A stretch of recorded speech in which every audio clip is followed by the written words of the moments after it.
안녕하십니까 사장님들, 갱스 오브 신촌의 황 사장입니다. 오늘은 숫자로 보는 격투기 이야기, 격투기 통계학을 한번 진행해 보도록 하겠습니다. 기존의 격투기 커뮤니티에서 다양하게 이야기가 나왔던 이슈들을 한번 되짚어보고 진짜 통계학적으로 봤을 때 어떻게 다른지 제가 직접 알려드리도록 하겠습니다. 오늘 첫 번째 에피소드는 어떤 무술이 제일 강한가에 대한 이야기인데요.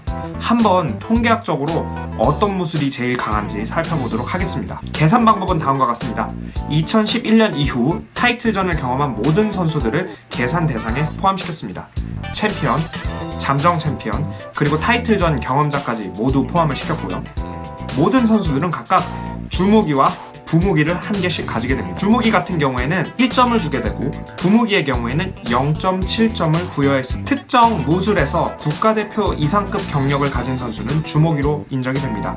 예를 들어서 레슬링의 헨리 세우도 같은 선수가 있습니다. 다음으로 특정 무술을 가장 오랫동안 수련했고 주무기로 활용하는 경우에는 1점으로 인정이 됩니다. 예를 들어서 가라데의 료토 마치다 같은 선수가 이 경우에 해당이 됩니다.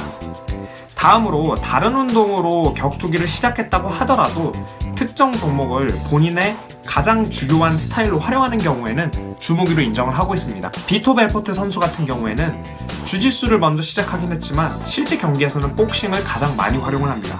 이 경우에는 1점이 부여가 되고 있습니다.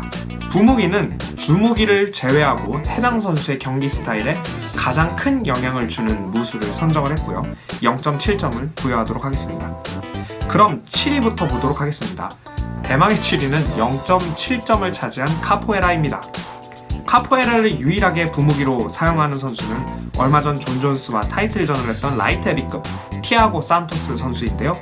티아고 산토스 선수는 킥복싱을 주무기로 활용하되 카포에라를 부무기로 활용을 하고 있었습니다.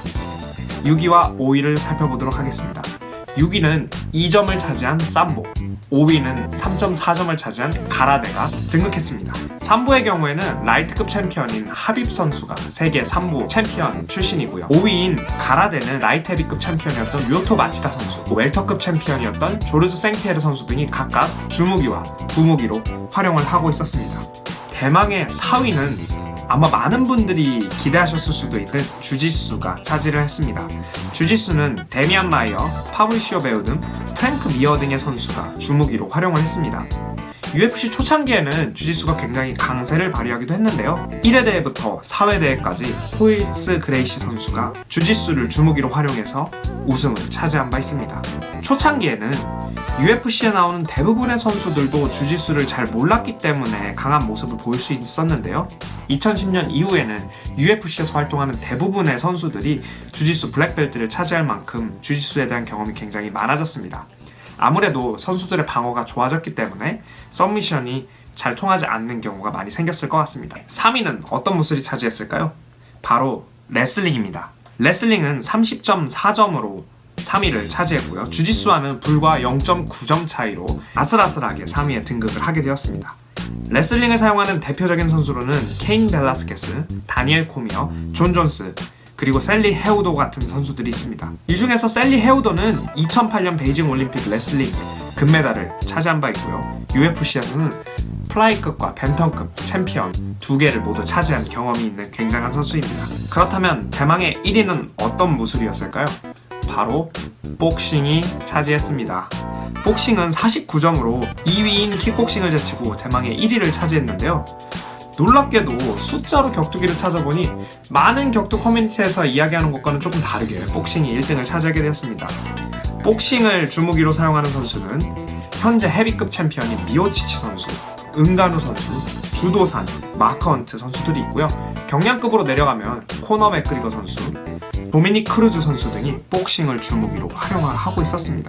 특히 지난 10여 년 동안 레슬링이나 주짓수 등 그래플링 종목이 상향 평준화되면서 UFC 경기가 마치 입식 타격처럼 벌어지는 현상들이 굉장히 많이 발생을 했는데요. 중량급에서는 복싱을 주무기로 하는 선수들이 큰 한방을 보여주면서 통쾌한 승리를 거두는 경우가 많았고요. 경량급에서는 카운터라든지 스텝을 활용해서 상대를 농락하는 그런 류의 선수들이 챔피언을 차지하는 경우가 많이 있었습니다. 또 마지막으로는 아깝게 2위를 차지한 킥복싱입니다. 킥복싱 같은 경우에는 37.7점으로 2위를 차지했고요. 다만 제가 이번 통계학을 낼 때 킥복싱과 무에타이는 같은 킥복싱으로 묶어서 통계학을 냈습니다. 왜냐하면 케이지 파이팅에 있어서 킥복싱과 무에타이 간에 큰 두드러지는 특성이 보여지지 않았기 때문인데요. 킥복싱을 주무기로 활용하는 선수는 미들급에 아주 오랜 시간 왕좌를 차지했던 앤더슨 실바 선수, 코너 맥그리거에게 지기 전까지 패더급의 폭군이었던 조제 알도 선수 등이 있습니다.